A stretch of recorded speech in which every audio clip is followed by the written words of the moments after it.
जनकल्याण बहुउद्देशीय सेवाभावी संस्था जांभळेवाडी व कोरो इंडिया यांच्या संयुक्त विद्यमाने ग्रासरूट विकास कार्यक्रम अंतर्गत महिला मेळावा संपन्न झाला।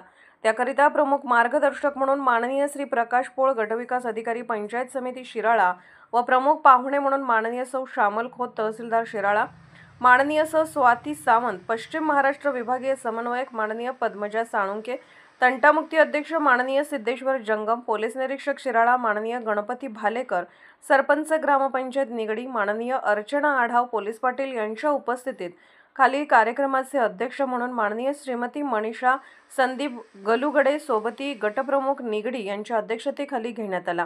यामध्ये प्रामुख्याने महिला सबलीकरण, जुन्या प्रथा परंपरा मोडीत काढत असताना महिला सक्षमीकरणासाठी प्रामुख्याने महिलेची कदर करणे गरजेचे आहे। याकरिता ग्रासरूट विकास कार्यक्रम शासनाने हाती घेतला असून त्याकरिता महिला मेळाव्याचे आयोजन करण्यात आले होते। महिलांनी स्वतः अडचणींना तोंड देत असताना आपली आर्थिक तसेच सामाजिक बांधिलकी त्यामध्ये वृद्धी कशी करता येईल याकडे लक्ष केंद्रित केले। त्यासाठी जनकल्याण बहुउद्देशीय सेवा संस्था सामान्य महिलेच्या पाठी उभी आहे।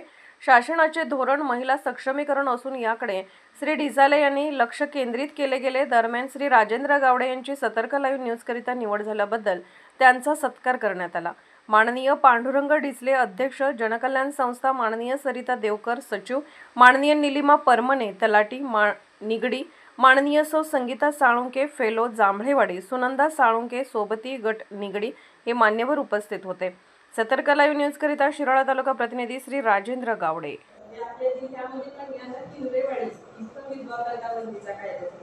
आणि त्यानंतर त्याच्या थोड्या दिवसात माझी बदली निगडीमध्ये झाली आणि सरपंचांच्या मदतीने आपण 2 कार्यक्रम इथे पार पाडले। आणि मला वाटतं की याच हॉलमध्ये कार्यक्रम झाला होता आणि त्याच्या बाबतीत मॅडमनी आता सांगितली झाली तर आपल्या शाळेमध्ये 21 जून रोजी योग दिन साजरा झाला। पण योग साधना ही अशी एक दिवस करून होत नाही आणि आपल्याला काय वाटतं की मी सकाळी लवकर उठते, मी शेणघाण काढते, योग साधना करा, तुमचं जे खाणं पिणं आहे त्याकडे लक्ष द्या। कारण आता एचबी मॅडमने सांगितले की एचबी बघितला तर फार कमी काही महिलांचा एचबी फार कमी असतो। कारण इतरांपेक्षा आपण काय करतो, घरात माझ्या मुलाला ते आवडतं, मुलाला ते आवडतं, माझ्या नवऱ्याने मला बोलवून कधी कार्यक्रम